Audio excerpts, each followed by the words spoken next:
Praise the Lord. Praise the Lord. I want to greet you in the name of Jesus. मैं यीशु मसीह के नाम से आपका अभिवादन करता हूँ। It's a joy to study the Word together. यह आनंद की बात है कि हम परमेश्वर का वचन एक साथ अध्ययन कर रहे हैं। Thank you and I welcome you for joining us. धन्यवाद करता हूँ और आपको निमंत्रण करता हूँ कि आप मेरे साथ जुड़ जाए।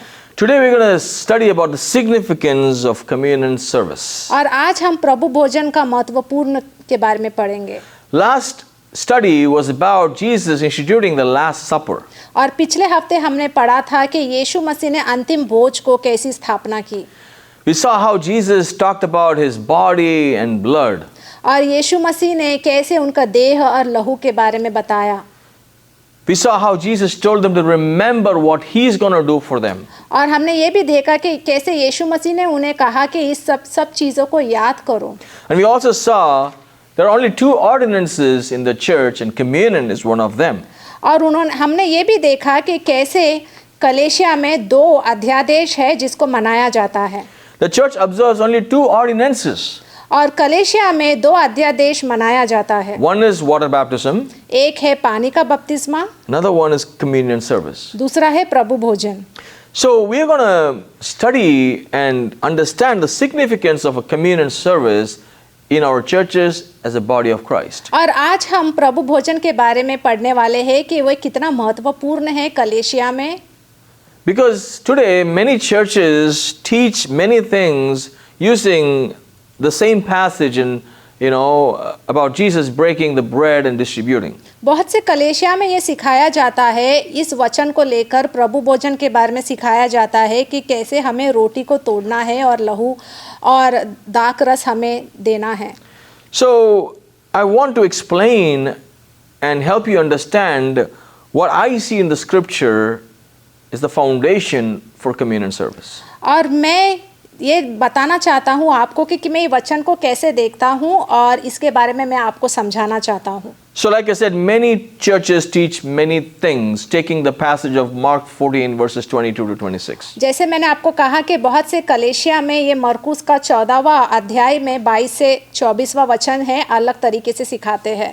One of that teaching is some people believe that the bread and the wine of communion are somehow transformed into Jesus' actual flesh and blood. कुछ लोग ये विश्वास करते हैं कि जो रोटी और दाखरस है जो प्रभु भोजन में दिया जाता है और उसका परिवर्तन है वो उसका लहू और देह है। And some churches teach that Jesus somehow infuses himself into these substances, the bread and the juice, with his real presence. और कुछ कलेशिया में ये भी सिखाया जाता है कि किस तरीके से ये जो रोटी और लहू में इसके अंदर यीशु मसीह है, मतलब वो खुद को इस पदार्थ में डाल देते हैं और उनकी उपस्थिति इसके अंदर है, ऐसा वो मानते हैं। That is wrong. और ये गलत है, ये सही नहीं है। It is wrong to think this way because when Jesus instituted the Last Supper, broke the bread and gave it saying, "This is my body," he was alive and he has not taken the cross by then. ये गलत इसलिए है क्योंकि हम देखते हैं कि वचन में ऐसा दिया गया है कि जब यीशु मसीह ने कहा ये मेरी देह है और लहू है, तब यीशु मसीह जीवित थे, वो मरे नहीं थे। And his body wasn't broken then, and it was a symbolic expression when he said, "This is my body," when he broke it and gave the bread. और उनका देह को तभी तोड़ा नहीं गया था, लेकिन ये उनका जो बोलने का तरीका था वो प्रतीकात्मक अभिव्यक्ति था। Because you see, there are places where Jesus said, "I am the vine." It's similar expression, it's just a symbolic expression. और जैसे हम देखते हैं कि यीशु मसीह ने कुछ जगहों पर ये भी कहा है कि मैं द्वार हूँ और मैं दाखरस हूँ, ये प्रतीकात्मक अभिव्यक्ति है। See, God uses physical things in this earth, of this earth, in a way that he can help us understand the spiritual things and the spiritual truth. और परमेश्वर जो शारीरिक चीज़ें इस पृथ्वी की जो भी चीज़ें हैं उसको लेकर हमें आत्मिक सच्चाई बताते हैं। So the Passover meal by itself is a symbolic expression of God's redemption plan for man through Jesus Christ to come. और फसह का पर्व से हमें ये पता चलता है कि वो इसलिए मनाया जाता है क्योंकि वो बताता है कि अभी यीशु मसीह आने वाले हैं, वो हमारे पाप को उठाएंगे और हमें वो छुटकारा देंगे। Jesus fulfilled the scriptures truly. और यीशु मसीह ने वो वचन को पूरा किया। See, in Exodus chapter 6, verse 6, we see, God redeems his people with an outstretched arm. और अगर हम निर्गमन का पुस्तक में अध्याय 6वें में 6वां वचन देखेंगे तो हम देखते हैं कि परमेश्वर ने कैसे अपने लोगों को बचाया। उनका जो पूरा हाथ जो था वो फैला हुआ था। We know from the New Testament that Jesus, when he died on the cross, his arms were also outstretched as well on both sides. अगर हम नए नियम में भी देखेंगे तो जब यीशु मसीह क्रूस पे चढ़े तो उनका दोनों हाथ फैला हुआ था। There were symbolic things that were told in the Old Testament that Jesus fulfilled, and there were also literal things that Jesus did, but certain things are symbolic. We need to understand what are literal and what are symbolic when we study, and communion service is something that is mostly and is to be a symbolic. ऐसी कुछ बातें हैं जो पुराने नियम में बताया गया है, जो प्रतीकात्मक अभिव्यक्ति के रूप में बताया गया है और उसे हमने पुराने नियम में पूरा होते हुए देखा है। और ऐसी भी कुछ बातें हैं जहाँ पे सिर्फ उसे ऐसे पृथ्वी की चीज़ों को लेकर उन्होंने आत्मिक रूप से उन्हें सिखाने की कोशिश की है। Like in Mark chapter 14, we also see in Luke chapter 22 verse 19. और हम ये मरकुस के अध्याय 14 में देखते हैं, उसी तरह हम लूकास के पुस्तक में 22वां अध्याय में देखते हैं। Verse 19. वचन 19। फिर उसने रोटी ली और धन्यवाद करके तोड़ी और उनको यह कहते हुए दी कि यह मेरी देह है जो तुम्हारे लिए दी जाती है, मेरे स्मरण के लिए यही किया करो। Do this in remembrance of me. तुम इसे मेरे याद में किया करो। So when you're part of the communion service, when you're partaking in the communion elements, you ought to remember his sacrifice. और जब तुम प्रभु भोजन के भागीदार बनते हो तो तुम्हें इस बलिदान का तुम्हें याद करना चाहिए। Jesus' body and the blood does not indwell in the communion. और यीशु मसीह का देह और लहू उस प्रभु भोजन में नहीं है। Another idea is that Jesus is spiritually present in the elements. और कुछ लोग ये सोचते हैं कि यीशु मसीह आत्मिक रूप से उस रोटी और लहू के अंदर मौजूद है। You know, it is very important for us to understand he doesn't convey, his spiritual or physical presence is going to be is a part of the communion elements at any point, even when he broke the bread and gave it to his disciples. और उन्होंने जब रोटी तोड़ी तो उन्होंने ये नहीं कहा कि मैं इसके अंदर हूँ और ये जो मेरा शरीर है इसे तुम खाओ। So the right view of the Lord's Supper from the scriptures that we understand in the New Testament is that it's equivalent to a memorial. जब वचन में हम इसे पढ़ेंगे तो हमको ये समझ में आता है कि ये यीशु मसीह ने किया कि वो हमें बता रहे हैं कि उनके याद में हमें करना है। So 1 Corinthians chapter 11 verse 26. और पहला कोरिन्थियों का 11वां अध्याय में 24वां वचन, क्योंकि जब कभी तुम यह रोटी खाते और इस कटोरे में से पीते हो तो प्रभु की मृत्यु को जब तक वह न आए प्रचार करते हो। So you understand, when Jesus broke the bread and gave to his disciples, he said, remember, do this in remembrance of me. और यहाँ पे हम देखते हैं कि परमेश्वर प्रभु ने यही कहा कि तुम इसे मेरे याद में करो। And here we can see Paul is writing that we ought to do this as a proclamation. We're proclaiming the Lord's death till he comes. और पौलुस ने ये भी लिखा है कि हमें इसका घोषणा करना चाहिए, जब तक वो नहीं आते तब तक हमें इसे याद करना है और घोषणा करना है। We ought to remember his sacrifice on the cross for us and the way he broke his body and the way his body was broken and the way he shed his blood for us. हमें ये याद करना है कि किस तरीके से यीशु मसीह ने क्रूस पर अपने शरीर को तोड़ा और अपना लहू बहाया प्रभु भोजन के समय, हमें उसे याद करना है। And we should remember that it is a commandment of Jesus himself saying, do this in remembrance of me. So do this was a commandment. और हमें ये भी याद रखना है कि यीशु मसीह ने हमें आज्ञा दी है कि उन्होंने कहा कि इसे करो मेरे स्मरण में। And in verse 23, if you read 1 Corinthians, you will see Paul says, I received this from the Lord.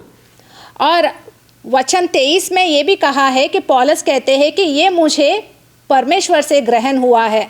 So understand that. तो इसे समझने की कोशिश करें। The communion service is something that we are partaking as a memorial service in remembering what Jesus has done for us. और प्रभु भोजन में हम उसका हिस्सा इसलिए होते हैं क्योंकि हम याद करते हैं कि यीशु मसीह ने हमारे लिए क्या किया। Let's not overdo it or reduce the significance. और इसलिए हमें इसे ज़्यादा भी नहीं करना है और इसे ज़्यादा समझ के नहीं लेना है।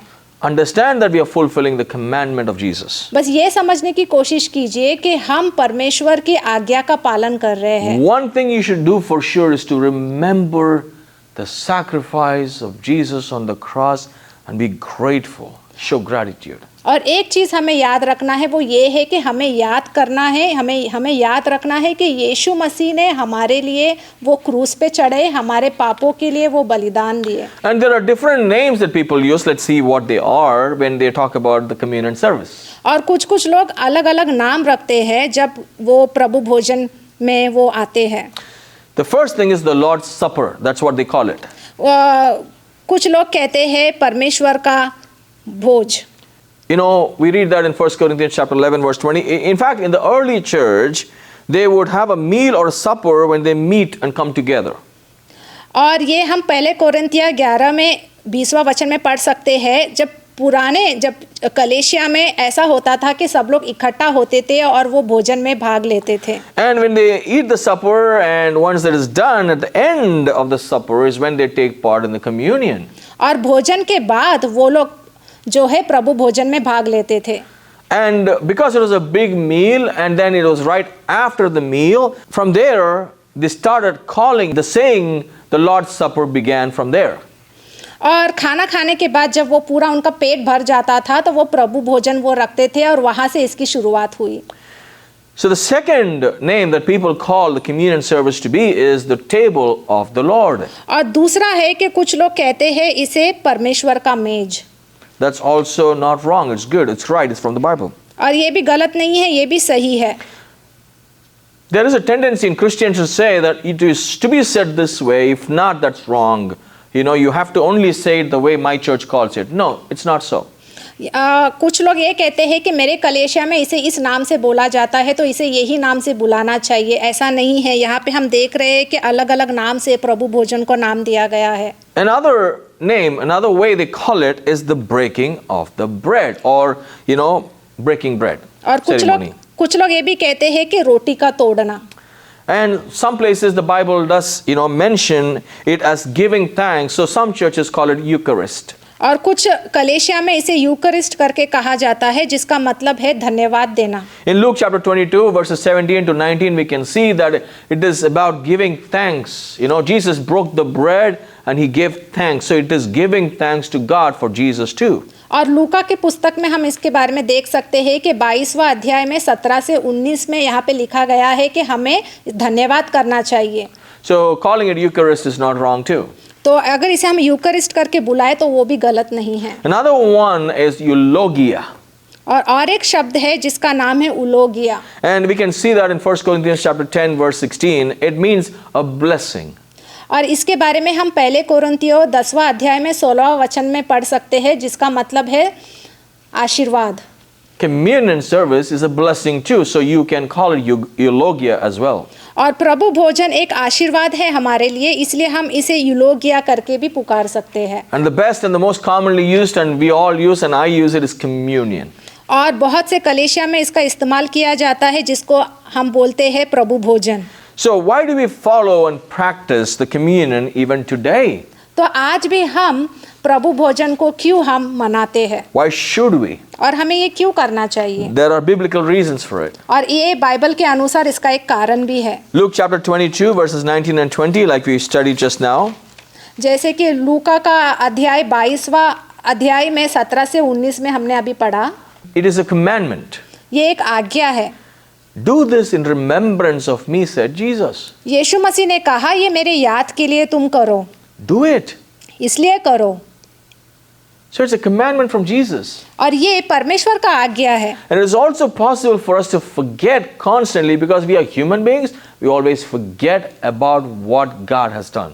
और ये भी है कि हमें भूलने की आदत हो गई है, तो हम भूल जाते हैं, इसलिए परमेश्वर ने हमें बोला है कि इसे हम याद करना है। If I would ask you, what was the last sermon you heard at your communion service, would you remember? अगर मैं आपसे सवाल पूछूंगा कि पिछले प्रभु भोजन में सर्विस मैसेज क्या था, तो क्या आपको याद रहेगा? You will say, they took and explained that Jesus also broke the bread and said, this is my body and this is my blood. But then you would not remember the sermon most of the times. शायद आपको ये याद रहेगा कि हाँ, प्रभु भोजन में ये कहा गया था कि उनके देह को तोड़ा गया है और लहू उन्होंने बहाया है, उसके बारे में बताया, तो और लेकिन आपको जो पासवान ने जो मैसेज दिया उसके बारे में याद नहीं होगा। It's so possible for us to forget what Jesus has done for us on a daily basis. और ये बहुत ही मुमकिन हो सकता है कि हम भूल सकते हैं। So it is commanded, so do it. तो इसलिए उन्होंने हमें आज्ञा दी कि हमें इसे करना है। The second biblical reason I would say is it was practiced in the early church from the beginning of time. और दूसरा बाइबल का कारण ये है कि ये शुरुआत से ये मनाया जाता था।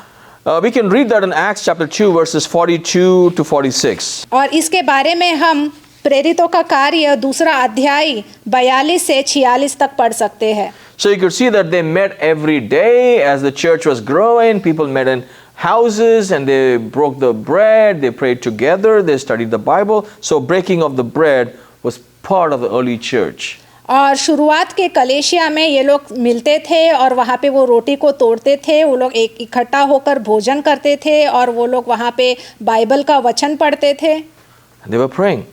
और प्रार्थना भी करते थे। So the biblical reason here is the early church followed it and they continued to give it to other churches, and as churches came together, the body of Christ came together, they all remembered and they did this, so we do that today as और a church. इसलिए हम देखते हैं कि पहले कलेशिया में ये लोग हर रोज मिलते थे और ये करते थे, इसलिए अभी भी कलेशिया में हम इसी के पीछे हम चल रहे हैं। And then 1 Corinthians chapter 10 verses 16 to 17. और उसके बाद है पहला कोरिन्थियों का अध्याय 10 में 16वां वचन। So here we can see there is a theological significance. और यहाँ पे हम देख सकते हैं कि यहाँ पे उसका आध्यात्मिक विद्या का महत्व है। So we taking part in the communion makes us become one in Christ. क्योंकि जब हम प्रभु भोजन में भाग लेते हैं तो हम एक हो जाते हैं। So we are becoming part of the body of Christ. और यहाँ पे हम यीशु मसीह के देह के भागीदारी बन जाते हैं। And we are also becoming as one, though being different people and different members in that moment in Christ together in union. That's why it is communion. इसलिए हम देखते हैं कि जब क्रिस्ती में हम सब अलग अलग, हमारा देह है, हमारा शरीर अलग है, लेकिन हम जब प्रभु भोजन में भाग लेते हैं तो हम आत्मा में एक हो जाते हैं। Yes, in the spirit we become one, taking part in one bread. और हम आत्मा में एक हो जाते हैं और प्रभु भोजन में भाग लेते हैं। The bread from heaven. और वो रोटी स्वर्ग से आया है। And then another reason is the purpose. और एक कारण है उद्देश्य। Why? क्यों? There are 4 purposes the Bible teaches why we should take part in the communion. और 4 उद्देश्य है जो बाइबल हमें सिखाता है कि हमें प्रभु भोजन में क्यों भाग लेना चाहिए। First one is remembrance of the life and death of Jesus Christ. सबसे पहला है हमें याद करना है कि यीशु मसीह इस दुनिया में आए, वो हमारे लिए मरे। The second one is proclaiming the death of Jesus Christ for us. और दूसरा है परमेश्वर का घोषणा करना कि वो हमारे लिए मरे। The third one is an anticipation of Christ's return. और तीसरा है कि हमें ये उम्मीद करना है कि यीशु मसीह वापस आने वाले हैं। Every time we take communion, we are actually anticipating that Jesus is going to come back again. और जब हम प्रभु भोजन में भाग लेते हैं तो इसका मतलब ये है कि हम ये भी घोषणा करते हैं कि यीशु मसीह वापस आने वाले हैं। Because the Bible teaches that we are to do this until he returns. क्योंकि बाइबल में हमें ये सिखाया गया है कि हमें ये करते रहना चाहिए जब तक वो वापस नहीं आते। 4 is because it reminds us that we are united with all believers universally in one name, Jesus Christ. और चौथा ये है कि हम सब एक है, हम सब क्रिस्ती एक है, हम विश्वासी है जो यीशु मसीह से जुड़े हुए हैं। The next common question is, how often should it be practiced? और एक सवाल ये आता है कि हमें इसे कितने बार करना चाहिए। In Acts chapter 2 verse 42, we see that the early church came and broke the bread daily on a daily basis. और हम ये प्रेरितों के कार्य में देखते हैं, दूसरा अध्याय में 42वां वचन में ऐसा कहा गया है कि वो लोग कलीसिया में रोज कर रहे थे। And then in Acts chapter 20 verse 7, we can see they practiced weekly.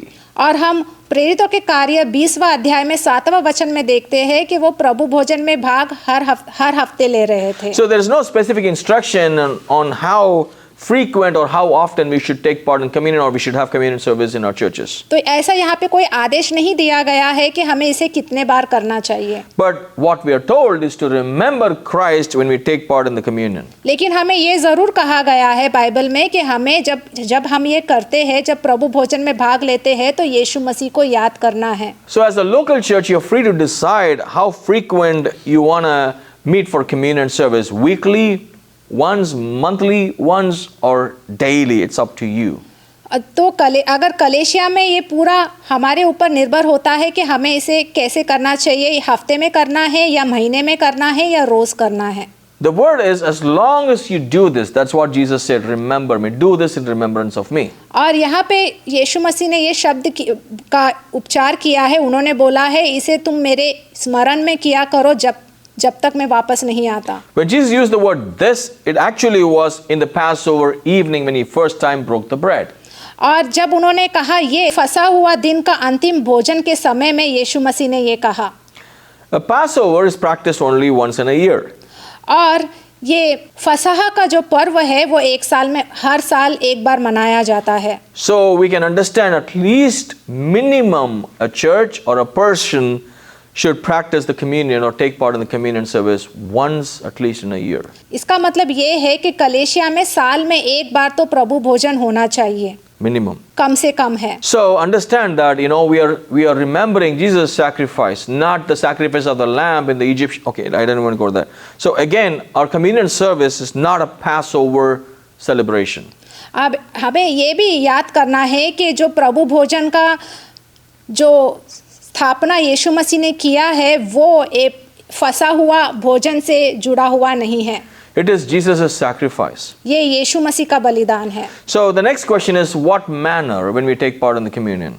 और दूसरा सवाल ये आता है कि हमें किस तरीके से प्रभु भोजन लेना चाहिए। So the first thing is, when the local body of Christ comes together, when the church is assembled, you should take part in communion. ये तभी पहला बात ये है कि हमें तभी लेना चाहिए जब पूरा कलेशिया इकट्ठा होता है, जब कलेशिया में पूरे लोग आते हैं तभी हमें प्रभु भोजन करना चाहिए। It's not a good practice when you take one-on-one and take part in communion. ये सही नहीं है अगर सिर्फ एक ही व्यक्ति वहाँ पे है और वो प्रभु भोजन ले रहा है तो वो सही नहीं है। But online services is okay these days because of temporary reasons. You can be at home and take part in communion when everybody else is taking at the same time somewhere else. In spirit they are together.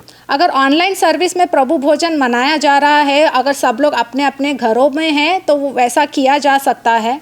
And what kind of elements they should be having in the communion service? और प्रभु भोजन में उनके पास क्या क्या होना चाहिए? The bread. Roti. Does it have to be unleavened bread? No. क्या वो अख़मीरी रोटी होनी चाहिए? ज़रूरत नहीं है। But it has to be a spiritual involvement, लेकिन यही है कि आत्मिक रूप से हमें एक होना है। The second thing that should be there present is a red liquid or a grape juice, which represents the blood, the real wine, whatever that Jesus, shared with his disciples on that day. और दूसरा चीज़ है कि आपके पास अंगूर का कोई juice होगा या तो फिर कोई दाखरस होगा तो वो भी आप रख सकते हैं। Because that's what Jesus used. क्योंकि वही यीशु मसीह ने इस्तेमाल किया। And the order is take the bread first and then the juice next. सबसे पहले है हमें रोटी लेना है और उसके बाद हमें दाखरस लेना है। And every believer when they take part in the communion, they should take part in the bread as well as in the juice together. और पूरे विश्वासी लोग जब भी वो प्रभु भोजन में भाग लेते हैं तो उनके पास रोटी या और अंगूर का कोई जूस उनके पास होना चाहिए। What are the prerequisites? और क्या ज़रूरत है? The Lord's Supper should be restricted only to believers. और प्रभु भोजन सिर्फ विश्वासियों के अंदर होना चाहिए। The second one many churches practice is only after baptism. It is not scripturally instructed, but it is practiced by many churches. It's not wrong. They're free to do it. और दूसरा है, कलेशिया में ये बताया जाता है कि बपतिस्मा के बाद ही प्रभु भोजन होना चाहिए, लेकिन ये बाइबल के अनुसार नहीं है। जैसा कलेशिया जैसा मानती है वैसा वो कर सकते हैं। They are free. और उन्हें इसमें स्वतंत्रता दी गई है। The other one is self-examination.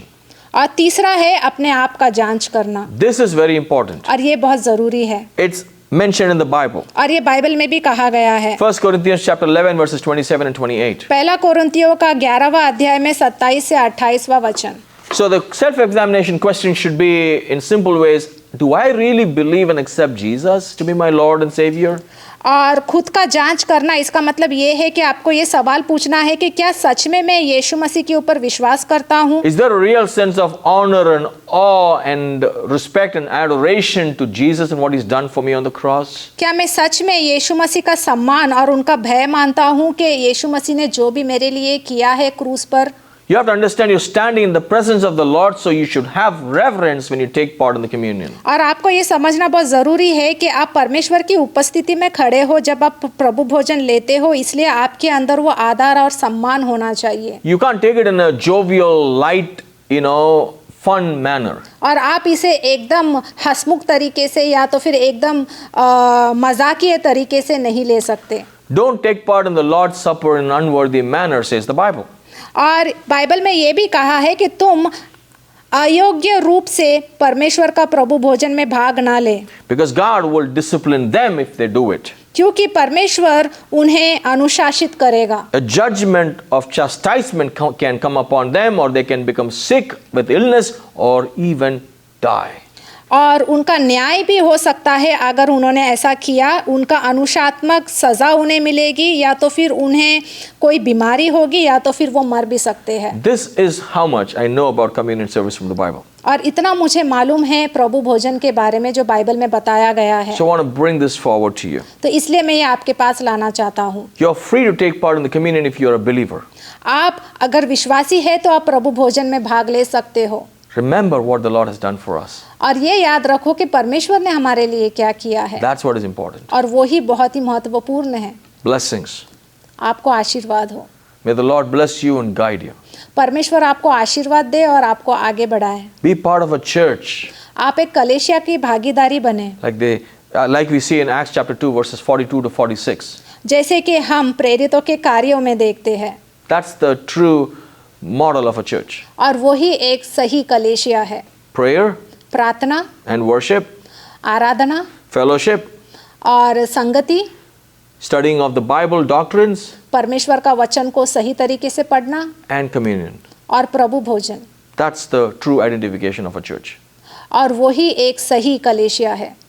Go there. और वहाँ पे आप जाइए। Look for it. वैसे आप कलीसिया को ढूंढें। May the Lord lead you. और परमेश्वर आपको आगे बढ़ाए। Thank you for joining us. धन्यवाद हमसे जुड़ने के लिए। Praise the Lord. मैं आशा करता हूँ कि आप लोग अच्छे होंगे और वचन के अंदर आप और भी बढ़ रहे होंगे और उसे सीखने की इच्छा भी रख रहे होंगे। लेकिन मैं आपको एक और बात बता देना चाहता हूँ, अगर आप इस वचन को और भी गहराई से समझना चाहते हैं और खुद पढ़ना चाहते हैं तो मैं आपको बता दूँ कि हमारा एक ऑनलाइन सेमिनार होने वाला है। और अगर आप पास्टर जोस के सिखाने के तरीके से आकर्षित हुए हैं तो मैं आपको न्योता देता हूं कि आप दिए गए नंबर पर कॉल कीजिए या फिर व्हाट्सएप कीजिए। हम आपको एक लिंक देंगे, आप उस फॉर्म को फिल कीजिए और जैसे भी डेट होगा सेमिनार का आपको बता दिया जाएगा। तो आप और भी गहराई से वचन को सीख पाएंगे और अपने आप वचन का अध्ययन कर पाएंगे। सुनने में कितना आकर्षित लग रहा है, सही है कि नहीं? तो आप बिल्कुल वेट मत कीजिए, कॉल कीजिए, हमें व्हाट्सएप कीजिए और जल्द से जल्द रजिस्ट्रेशन कीजिए। और परमेश्वर आपको जो सिखाना चाहता है उसके लिए देरी मत कीजिए।